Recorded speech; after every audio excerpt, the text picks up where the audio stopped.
합니다. 사랑합니다. 한 번 더 인사합시다. 시작. 축복합니다. 사랑합니다.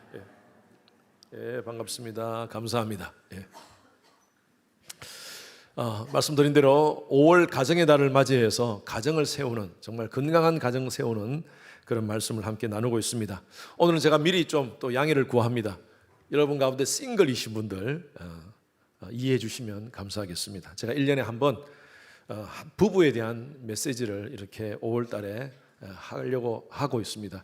건강한 가정 세우기 위해서 제가 이 말씀을 하고 있는데, 왜냐하면요, 참 심각한 갈등 가운데 있는 그런 가정들이 많이 있습니다. 특히 50 넘어서 부부 싸움을 많이 한다는 그런 가정들이 있습니다. 지난 5월 14일 제가 설교 준비하는 그날입니다. 그날 따끈따끈한 통계가 나왔는데, 한국 통계 포털에 지난해 2025년 전체 이혼 건수가 전년 대비 줄었다고 합니다. 좋은 소식이죠? 예. 그런데 그 이유가 있습니다. 결혼을 안 해서. 결혼율이 낮기 때문에 이혼율이 낮다고 합니다. 이게 참 슬픈 현실입니다. 예. 그런데요, 중년, 황혼 이혼율은 점점 증가되고 있다고 합니다. 남녀 모두 60세 이상인 중년 이혼은 2025년에 13,403건으로 1990년 통계 작성 이후에 가장 많았다고 합니다. 작년이 이혼이 그만큼 많았다고 합니다. 노인, 또 황혼, 중년 이혼율입니다. 황혼, 중년 이혼이 급증한 가장 큰 배경이 뭐냐? 평균 수명의 증가라고 합니다. 아니, 평균 수명하고 황혼 이혼하고 무슨 관계가 있을까 하는 생각을 갖겠지만, 과거에는 기대 수명이 70세입니다. 그래서 50대 부부가 갈등이 생기면 아이고, 한 10년, 20년만 버티자. 그러면 그냥 뭐 결론 나겠지 하면서 버텼는데, 70세가 평균 수명이니까. 근데 요즘 기대 수명이요, 남자가 80세, 여성이 86세라 합니다. 그래서 50세에 부부가 심각한 갈등 가운데 있으면서 이혼을 결심하다가도 앞으로 30년, 40년을 이러고 살아야 되니까, 이럴 바에야 이혼하자 해가지고 50세에 60세에 이혼하는 사람들이 그렇게 많다고 합니다. 중년 이혼을 결심하는 직접적인 원인이 뭔가? 그것은요, 장기적 누적된 불만이라고 합니다. 전문가들이 4가지 패턴을 얘기하는데, 첫 번째는요, 대화의 단절입니다. 어떤 정서적 연결이 없어요, 이제는. 과거에는 정서적 연결을 있고 그래서 그랬구나 하면서 이렇게 서로 이해하고 했는데, 이제는 그냥 일상적인 말, 밥 먹었어, 밥도, 아는 뭐 이런, 병원 갔다 왔어, 이 정도의 대화밖에 없답니다. 둘째는요, 정과 사랑의 혼돈이랍니다. 많은 부부가 습관적으로 정을 사랑이라고 착각하며 살아간다고 합니다. 그러나 실제로는 설렘과 존중이 사라진 정 때문에 살아주는 경우가 참 많다고 해요. 그러다가 어떤 이슈로 탁 갈등이 생기면 한쪽이 관계 청산하자, 그만두자 하면 그래 그만두자 하고 끝나는 경우가 많다고 합니다. 셋째는요, 일방적인 희생의 누적입니다. 지금까지 내가 아이를 위해서, 가정을 위해서 얼마나 희생했는데 당신이 나를 몰라줘? 하면서 또 이혼을 하는 경우가 많다고 합니다. 네 번째로는요, 서로의 현재를 외면하는 태도입니다. 과거에는 같이 함께 정말 아름다운 그런 가정을 꿈꿔왔지만, 이제는 서로에 대한 기대감도 없어. 그리고 상대방이 마음으로, 또 정서적으로, 심리적으로, 신체적으로 몸이 힘들고 어려운 것을 서로 인정하지 않아. 그러다 보니까 섭섭함이 폭발해서 이혼을 한다고 합니다. 열심히 여러분 질문 지금 잘 들어오고 계시는데, 제가 질문합니다. 결혼 생활 만족하십니까? 손 들지 마세요. 큰일 납니다. 그냥 속으로 대답하세요. 속으로. 결혼 생활 만족하십니까? 하나 더 묻습니다. 내가 다시 태어나도 지금 배우자와 결혼하시겠습니까? 속으로 대답하세요. 예? 그래요? 어떤 목사님이 교회에서 여러분, 다시 태어나도 지금 배우자와 결혼할 사람 손 드세요 하니까 아무도 손 안 들더래요. 근데 저 뒤에 있는 할머니가 손을 뻗어 들더래요. 이야, 우리 할머니 참 금실 너무 좋으십니다 하면서 막 박수를 치고 하니까 할머니가 이런 말씀하셨답니다. 그놈이요, 그래도 길들여진 놈이 좋지. 서로 사랑해서 결혼했습니다. 그때는 지금 배우자, 여러분 결혼하신 배우자 연애할 때 이 사람만 봐도 막 몸에 충전이 돼. 에너지가 충전이 돼. 하루 종일 일을 하고 나서 와가지고 저녁에 데이트를 할 때 그때 충전이 팍팍 됐지 않습니까? 그죠? 그렇게 공감을 안 해주세요. 팍팍 되어서 내가 이 사람하고 결혼하면 평생 충전받으며 살겠다 라고 해가지고 결혼했지 않습니까? 충전되세요 계속? 어디서 자꾸 방전이 되는지 막, 그죠? 전기가 막 새나가 그냥. 왜 이러는지. 그래서 새로운 사람 만나면, 내가 이 결혼 그냥 끝내고 새로운 사람 만나면 여러분 충전될 것 같습니까? 예, 제가 그 할머니 말씀으로 답하겠습니다. 그놈이요. 그래도 길들여진 놈이 낫지. 여러분 결혼은 사랑으로 이루어지지만요, 결혼 생활의 행복은 서로의 노력 없이는 이루어지지 않습니다. 노력해야 됩니다. 부부 위기 극복을 위해서 세상적인 방법, 여러 가지 클리닉을 받으면 조금은 도움이 되겠죠. 그런데 본질적인 문제는 해결되지 않습니다. 왜 그런 줄 아세요? 여러분 부부 갈등의 가장 본질적인 원인은 바로 죄 때문입니다. 죄, selfishness, 이기심 때문입니다. 인간이 가지고 있는 이기심 때문이에요. 그래서 결혼이라는 집은요, 여기 보세요. 예수만 섬기는 우리 집, 결혼이라는 집은요 말씀의 터 위에 세워져야 돼요. 아멘. 말씀의 터 위에 세워지지 않으면요 언제든지 휘청휘청합니다. 삐그덕 하다가 와장창 되는 거예요. 그래서 오늘 저는 여러분들과 함께 같이 성경에서 뭐라고 얘기하는가, 여러분 너무나 다 잘 아는 말씀이에요. 너무나 잘 아는데 우리의 삶 속에서 자꾸 잊어버리고 실천하지 못하는 그런 말씀입니다. 정말 중요한 말씀이에요. 아름다운 부부 생활을 만들어가는 중요한 두 가지 원리입니다. 하나님께서 아내들에게, 남편들에게 따로따로 말씀하십니다. 자, 첫 번째, 우리 아내들만 크게 읽습니다. 아내들만 읽습니다. 내가 아내라고 생각하시는 분 크게 읽으세요. 시작. 왜 좀 기분 나쁘세요? 좀 크게 읽읍시다. 다시 한 번 더 시작. 예. 자, 5장 22절 23절 말씀 우리 아내들만 또 읽습니다. 한 번 더 크게 또박또박 읽습니다. 시작. 자기 남편.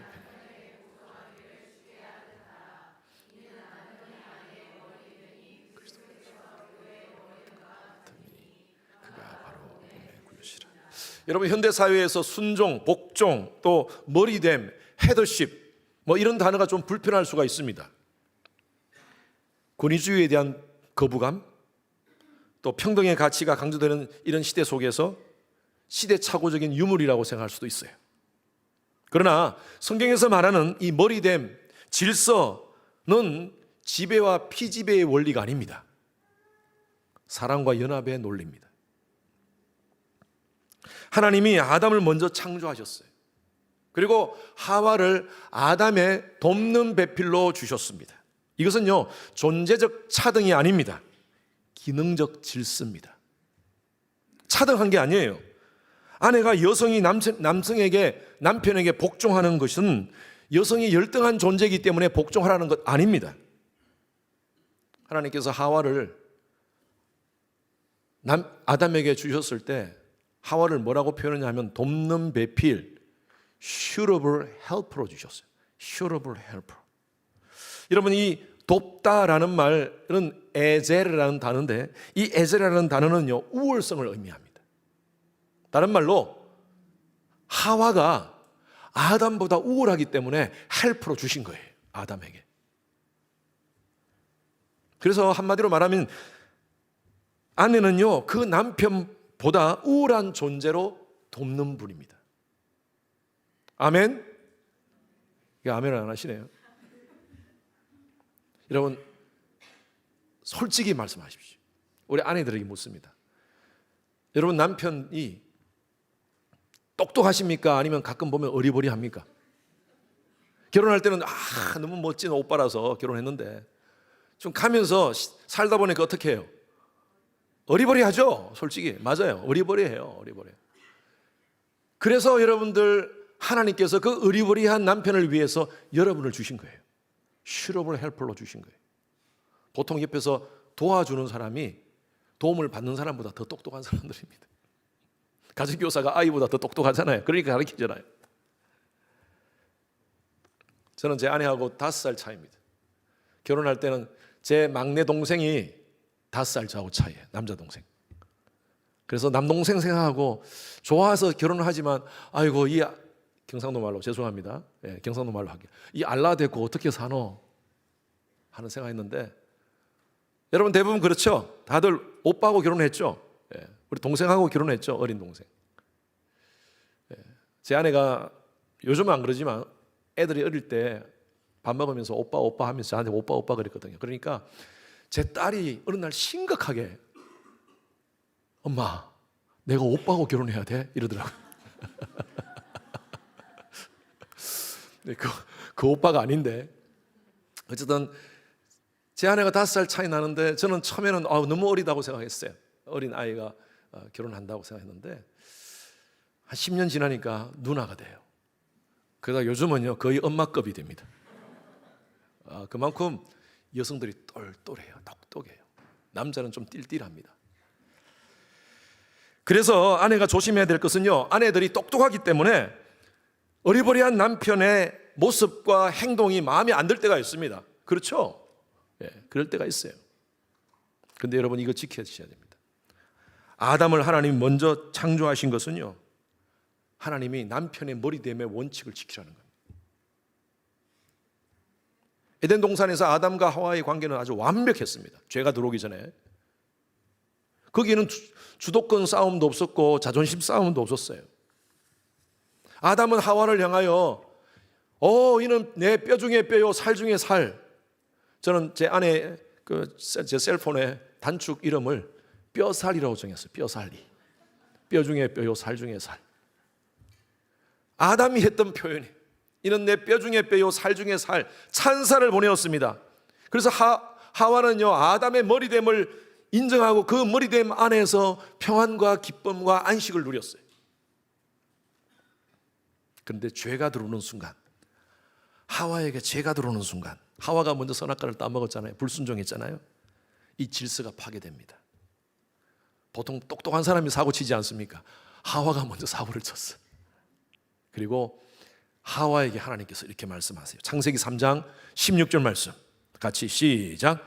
또 여자에게 이르시되 내가 내게 임신하는 고통을 크게 더하리니 내가 수고하고 자식을 낳을 것이며 너는 남편을 원하고 남편은 너를 다스릴 것이니라 하시고, 사탄이 하와를 유혹할 때 남편과의 관계 속에서 주도권을 뺏도록 해버립니다.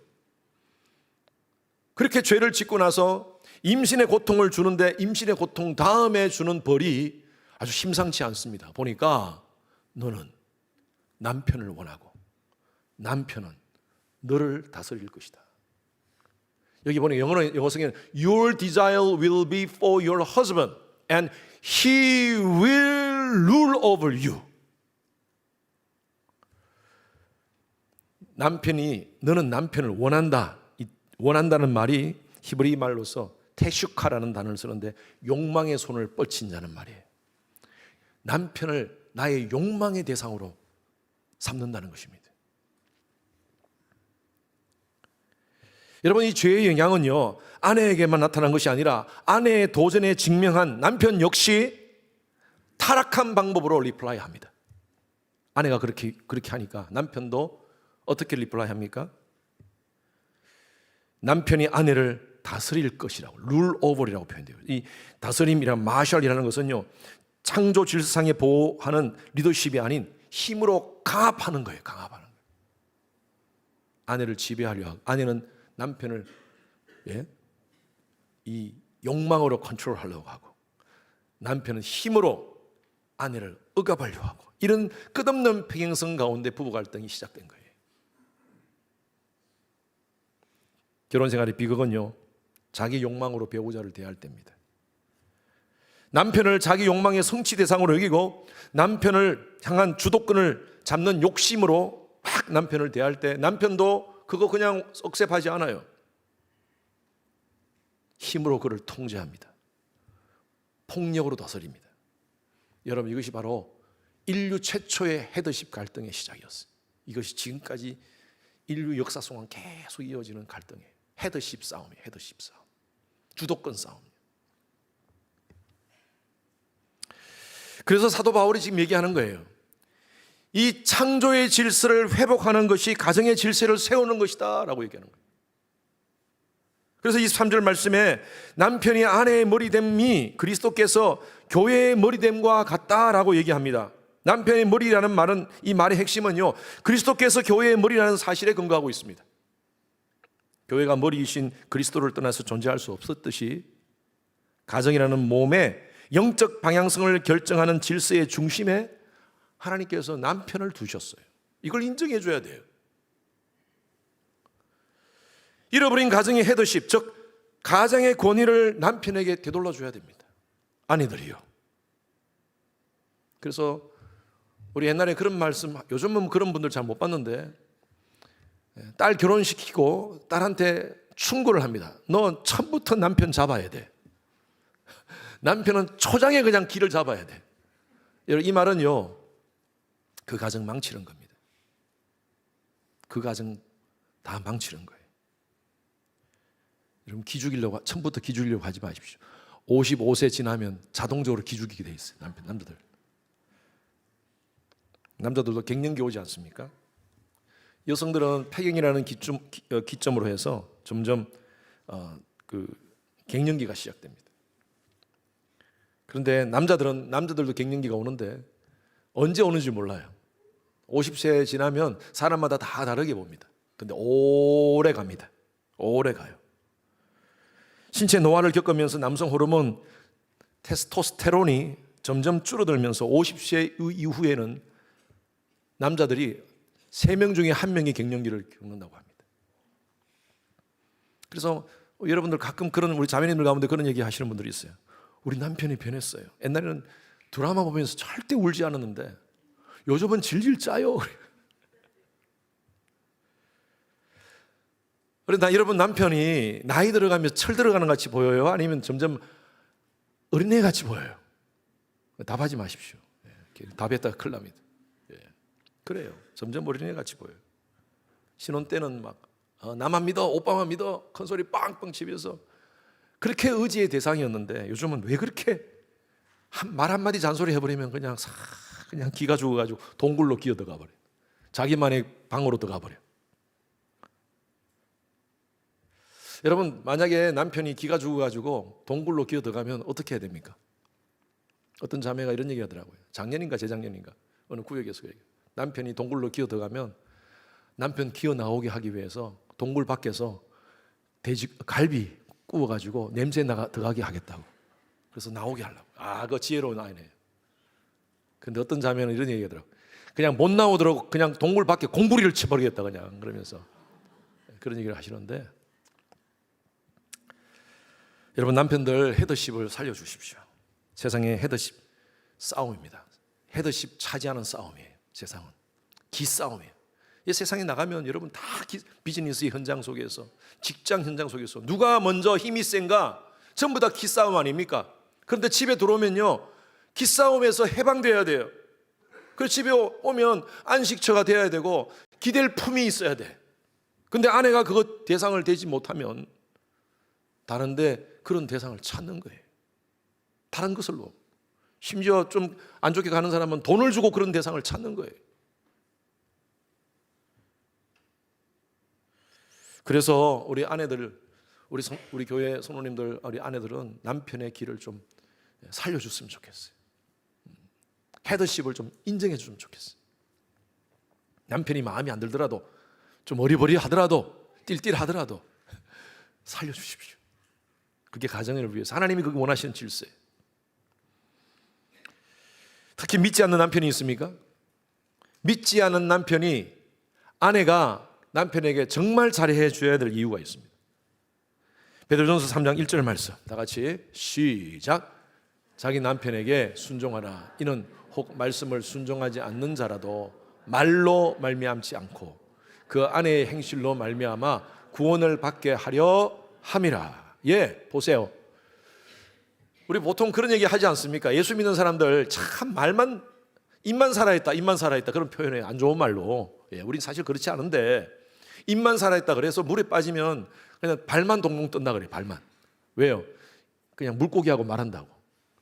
예, 하도 그렇게 말을 많이 해가지고 안 좋은 표현이죠. 여러분, 사람들한테 특히 가족들한테 그런 표현 받으면 안 됩니다. 신앙은요 말이 아니라 삶입니다. 삶 속에서 여러분들을 통하여 제가 늘 말씀드리잖아요. 예수가 드러나야 돼. 여러분들의 모습을 통해서 예수가 드러나야죠. 아직 남편이 예수를 믿지 않고 있습니까? 여러분 힘들어요. 어렵지만 여러분들의 행위를 통하여서, 말이 아니라 행위를 통하여서 예수를 드러내야 돼요. 말씀을 순종하지 않는 자라도 말로 말미암지 않고 아내의 행실로 말미암아 그들로 하여금 구원을 알도록 하라는 거예요. 복음을 알도록. 어려워요. 그렇지만 남편이 가장 중요한 구원의 대상이 지금 예수 믿고 구원받을 사람이 바로 남편 아닙니까 지금.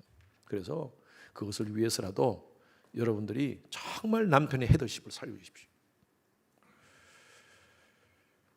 우리 교회 아내들이요, 남편의 헤더십을 인정하며 또 남편에게 순종하며 칭찬과 격려를 하는 귀한 아내들 되시기를 주님의 이름으로 축원합니다.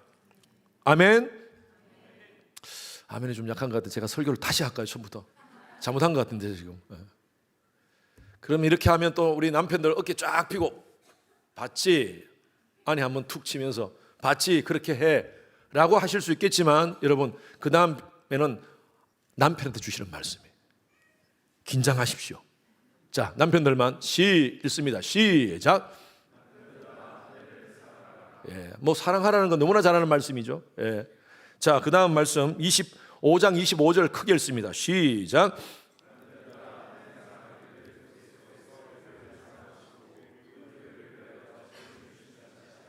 아내를 사랑하라 그랬어요. 이 사랑하다 이 말은요, 로맨틱한 감정을 계속 쭉 유지하며 살아라 이거 아닙니다.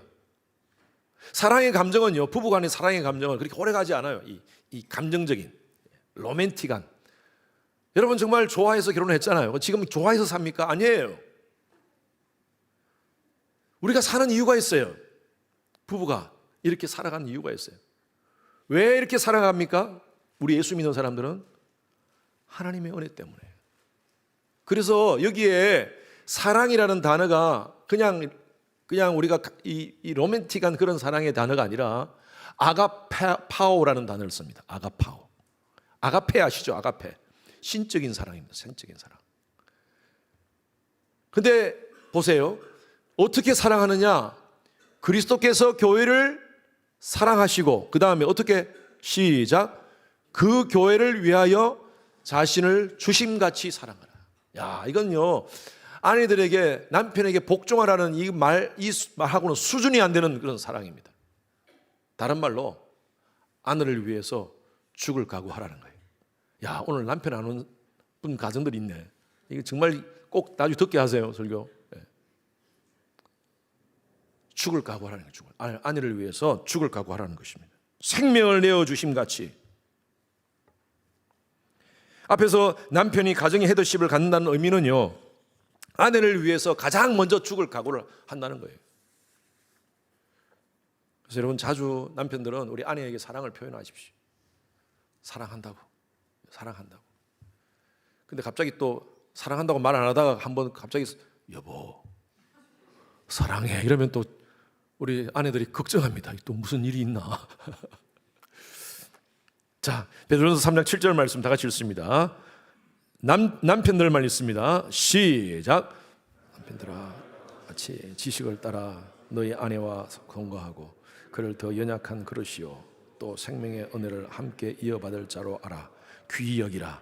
이는 너희 기도가 막히지 아니하게 하려 함이라. 여러분, 남자는 녹그릇에 비유할 수 있고요, 여성은 질그릇에 비유할 수 있습니다. 왜냐하면 여성들이 육체적으로 또 여러 가지 정신적으로 남자들보다는 조금 약하지 않습니까? 그래서 질그릇에 비유합니다. 제가 이런 말 하면 동의하지 못하는 가정이 있을 겁니다. 우리 남편들 아닌데요. 우리 아내는 강철 그릇인데요 라고 생각할 수 있겠지만 그래도 여자는 여자입니다. 연약합니다. 그래서 그 말씀하시는 거예요. 저는요 가장 치졸한 남성은요 여성을 때리는 사람이에요. 구타하는 사람이에요. 아무리 화가 나더라도 가정에서 아내를 구타하는 사람은 가장 유치하고 치졸한 사람이에요. 아내와 동거하되, 여기 있죠. 아내와 동거하되 지식을 따라 동거하라 그랬어요. 좀 알아라는 겁니다. 아내를 좀 알아라는 거예요. 공부하라는 거예요. 아내에 대해서. 그래서 배우자는 배우는 자입니다. 서로 배우는 자예요. 예. 저는 제 아내와 34년 됐는데 결혼한 지 지금도 배우고 있습니다. 다 알았다고 생각하는데 또 모르겠어. 우와, 다 아는 것 같은데 또 모르겠어.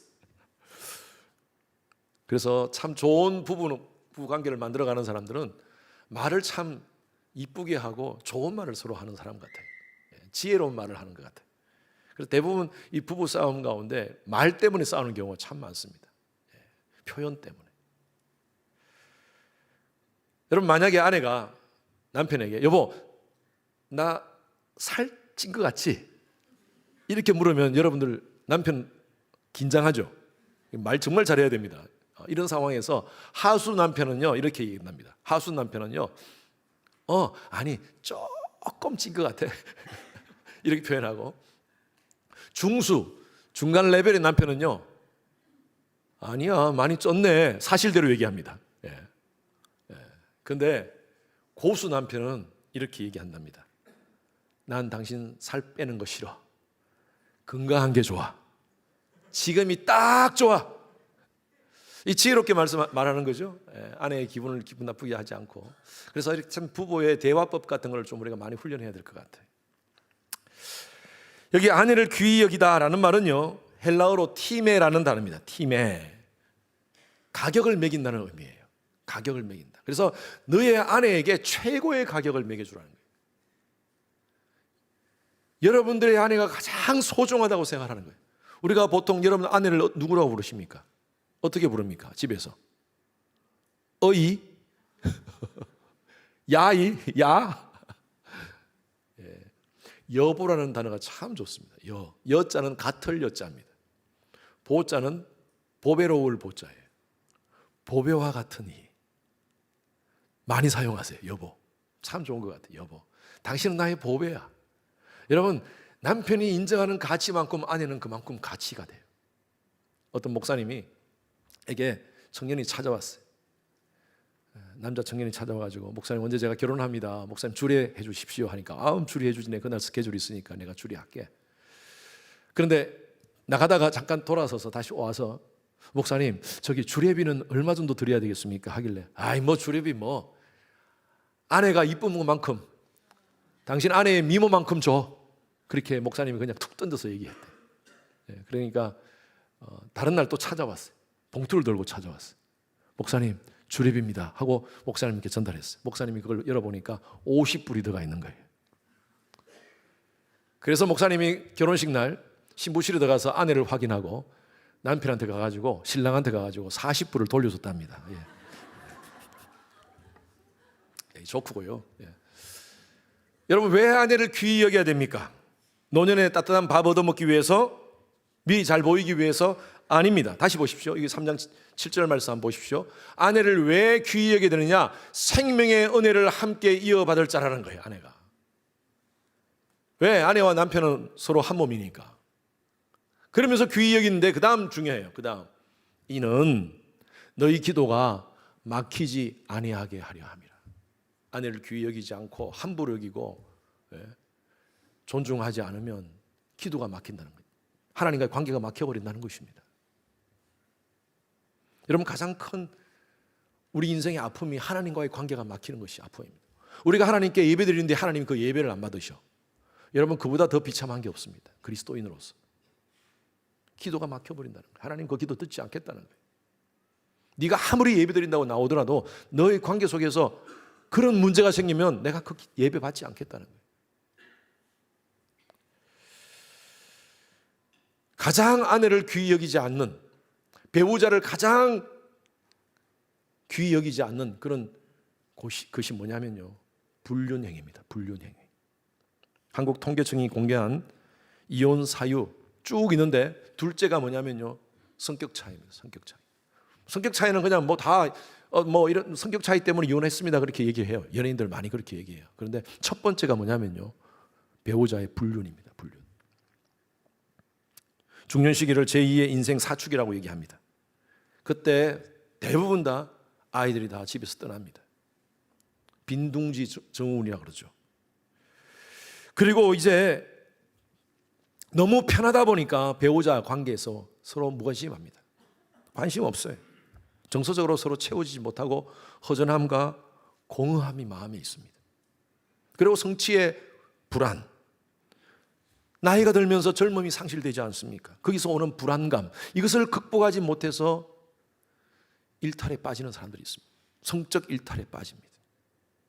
그래서 여러분, 이 부부관계 속에서 성의 문제는요, 가장 현실적인 문제입니다. 가장 중요한 문제입니다.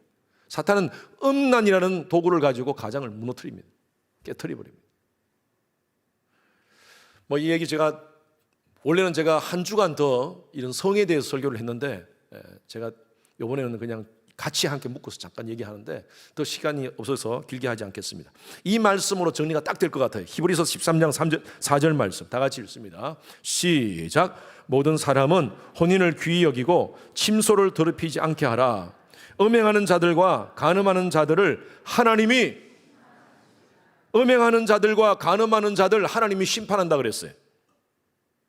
여러분, 이 성은요, 하나님께서 우리에게 주신 가장 최고의 선물입니다. 그런데 이것은요, 하나님이 결혼을 통해서 사용하라 그랬어요. 부부가 성을 서로 공유하도록 하셨어요. 하나님 만드신 경계선입니다. 경계선, 바운더리입니다. 바운더리. 오늘날 가정을 파괴시키는 심각한 문제가 바로 이 간음의 문제예요. 이 바운더리를 파괴시키는 거예요. 간음은 그냥 오지 않습니다. 사랑으로 변장해서 옵니다. 사랑하면 다 용서됩니까? 부부가 아니어도? 아니에요. 여러분, 차는요, 오른쪽으로 달려야 돼요. 항상 오른쪽. 중간에 중앙선이 있지 않습니까? 이거 넘어서면요, 내가 마음대로 내가 원하는 대로 내 욕구대로 중앙선을 넘어서면 나도 다치고 상대방도 다치고 내 가정도 다치고 상대방 가정도 망가지는 거예요. 차선 지켜야 됩니다. 하나님이 그어 놓으신 거예요. 그래서 나의 삶에 가장 큰 사랑을 나눌 자는요, 배우자라고 하십시오. 혼인이라는 이 중앙선을 넘어서는 안 됩니다. 여러분, 혼인할 때, 우리 결혼할 때 약속했지 않습니까? 서약했지 않습니까? 여러분, 이 서약은 단순히 인간의 약속이 아니에요. 그리스도인들의 서약은요, 이건 커버넌트입니다. 언약입니다. 언약. 하나님과의 우리의 관계가 언약 관계 아닙니까? 하나님과 하나님의 자녀와의 관계, 백성들의 관계 마찬가지입니다. 부부와의 관계도 언약 관계입니다. 언약 관계는 깨트릴 수가 없어요. 깨트리면 안 되는 것입니다. 그래서 만약 이 경계선을 넘어가 버리면, 그래서 간음을 하게 되면 첫째로 하나님 앞에 우리는 이 언약 관계를 깨트리고 배신하는 행위입니다. 배우자에게 배신하는 행위예요. 그래서 여러분, 여기 말씀에 음행하는 자들, 이것은요, 모든 것이 다 포함됩니다. 음란한 행위 다 포함됩니다. 음란물을 보는 것도 마찬가지입니다. 여러분, 조심하십시오. 언젠가 계속 보게 되면 언젠가는 행동으로 옮기게 돼 있어요. 조심하세요. 누구든 여러분, 이것은 여기에 난 자신이다, 난 괜찮다라고 할 수 있는 사람 없어요. 조심하셔야 돼요. 카톡을 통해서 그룹 채팅하는 경우가 참 요즘 많아요. 동창 모임, 요즘 한국에 있는 동창 친구들하고 묶어가지고 그렇게 하는 경우가 있는데, 여러분 정말 조심하세요. 한국에서 그런 얘기를 제가 이번에 가서 많이 들었어요. 교회 안에서도 그런 문제가 많대요. 예? 동창회 가가지고 그런 불륜에 빠지는 그런 경우가 교회 안에서 일어난다는, 교회 안에서. 서로 편한 관계니까요. 허물 없이 얘기할 수 있는 관계니까요. 그래서 여러분, 제가 부탁드립니다. 우리 주님의 교회에 저는 거룩한 공동체를 만들고 싶습니다. 아멘. 다들 그런 소원이 있죠? 우리 교회는 정말 거룩한 공동체가 되었으면 좋겠어요. 그래서 여러분, 공동체 안에서 카톡 주의하시기 바랍니다. 혹시 오해가 될 만한, 개인적으로 이성간에 주고받는 그런 카톡이나 행위, 언어행 하지 마십시오. 사역 때문에, 교회 사역 때문에 상대방 배우자를 만날 일이 있으면 절대 개인적으로 만나지 마시고 부부가 같이 만나십시오. 교회 내 다른 배우자에게 오해받을 만한 그런 행동하지 마시고요. 내 가정도 지켜야 되지만 상대방 가정도 지켜주십시오. 세상에 내 취향에 딱 맞는 사람 없습니다. 하나님께서 그래도 나에게 지금 살고 있는 이 배우자가 맞기 때문에 주신 거예요. 그래서 서로 좀 불쌍히 여겼으면 좋겠어요. 맞추어 삽시다. 다른 사람 만나면 좋을 것 같아요? 제가 할머니가 말씀한 걸로 다시 또 너무 여러분 긴장돼서 지금 다 그놈이야. 그래요. 그래서 우리 예수 믿는 사람들은요, 하나님께서 맺어진 가정이에요. 그래서 우리는 서로 바라보면 때로는 낙심하고 실망해요. 그렇잖아요. 왜? 오랫동안 이렇게 살다 보니까 너무너무 매너리즘에 빠져 있었어요. 영적으로도 그렇고 모든 면에서. 우리가 바라봐야 될 대상은요, 상대가 아니라 한 곳입니다. 한 곳. 어디예요? 십자가예요. 십자가. 상대방이 실수하고 잘못하더라도 십자가 바라봅시다. 나를 용서해 주고 사랑해 주신 그 하나님의 사랑, 하나님의 은혜를 바라보면 용서 못할 일이 없습니다. 그렇게 그 눈으로 배우자를 바라보는 거예요. 그러면 불쌍히 여기게 돼요. 불쌍히. 나하고 살아주는 게 고맙고 불쌍히 보이고, 나 같은 사람하고 이렇게 살아줘서 너무 고맙지 않습니까? 그런 마음으로 우리가 서로 배우자를 잘 배우면서 서로 존중하면서 사랑하면서 그렇게 아름다운 가정 만들어 가시는 여러분 되시길 주님 이름으로 축원합니다. 제가 뭐 이렇게 얘기해서 목사님은 완벽한 또 남편이구나. 아닙니다. 저도 늘 부족합니다. 그래서 좋은 남편, 좋은 아빠 되기 위해서 몸부림치고 있습니다. 우리 함께 같이 의영차 같이 합시다. 아멘. 영상 하나 보여드리겠습니다.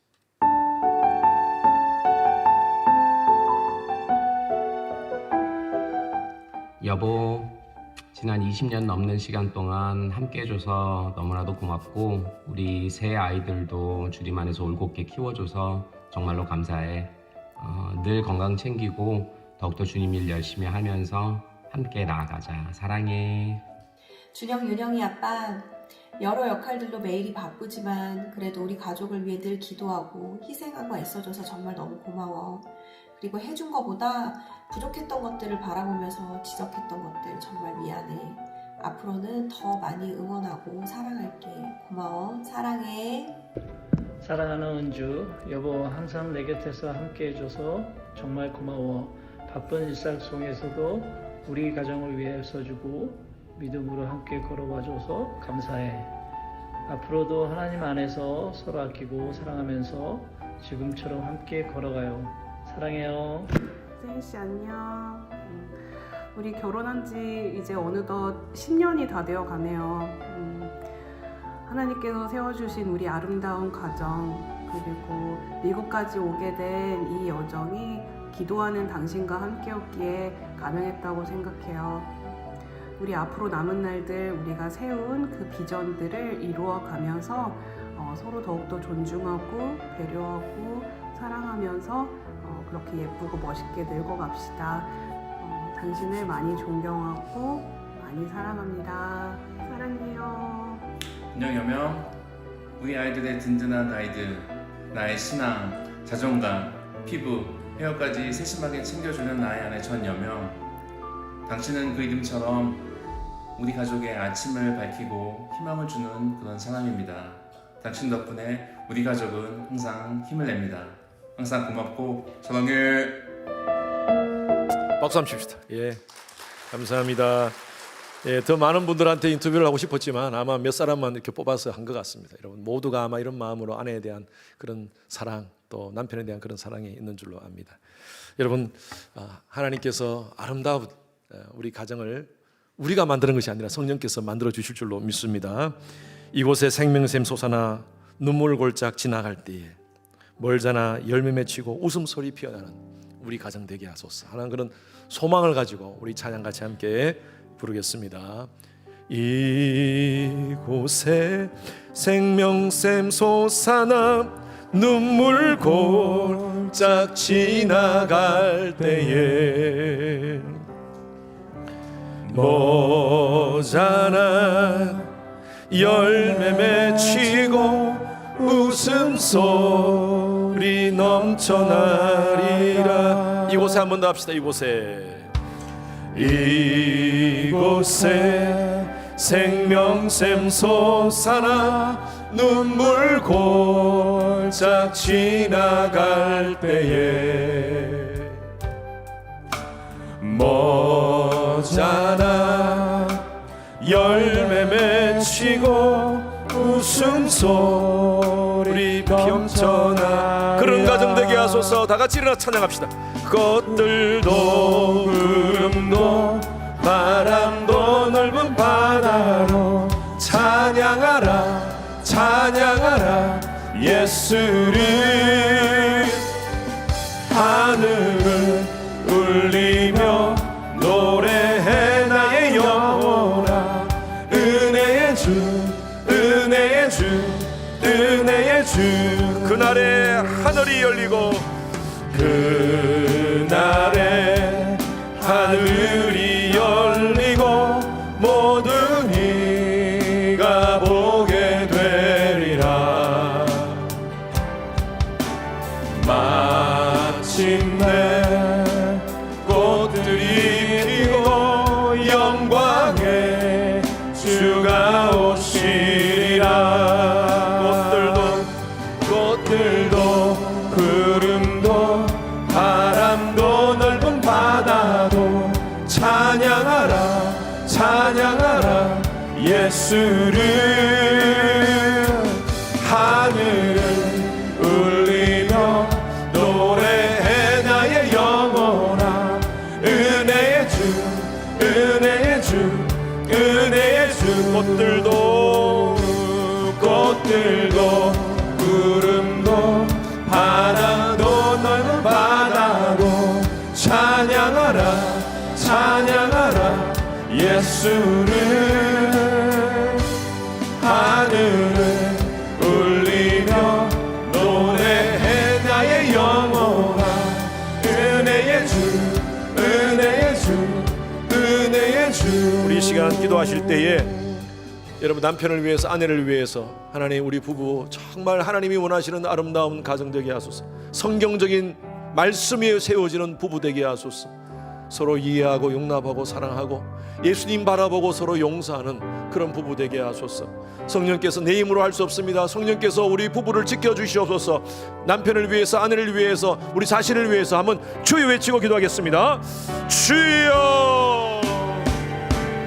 하나님 아버지 감사합니다.